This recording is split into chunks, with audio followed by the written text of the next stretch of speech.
Genesis was not here and is not here for the purpose of providing us with an historical development of this universe. What we have come to understand from a Kabbalistic perspective of Genesis is what mankind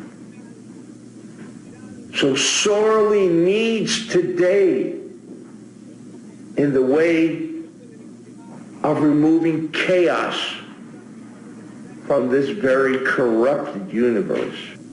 To acquire the technology, ultimate technology, 30th century technology, 50th century technology, no, my friends, the ultimate technology that will provide all of mankind, this entire universe, with the tools, the methodology, the teachings by which we can restore this chaotic universe back to some form, some semblance of order.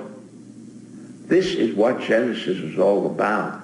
Genesis contains all the secrets of life at its seed level, merely by scanning and perusing the words, the information will provide and elevate our state of consciousness to heights that one could never have believed was possible.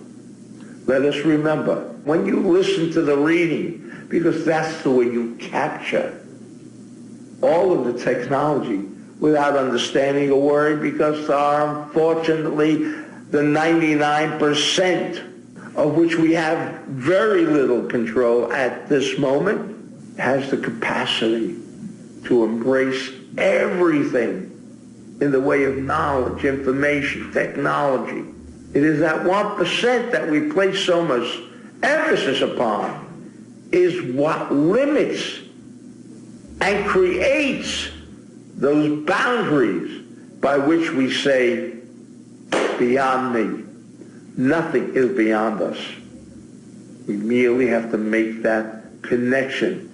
And that connection on Shabbat in the morning, as it will be for every subsequent reading, provides such enormity in the way of knowledge, information, and the practical guides on how we can turn our lives around from one of a chaotic nature and ultimately come forth with that ultimate dream of peace on earth and goodwill towards our fellow man.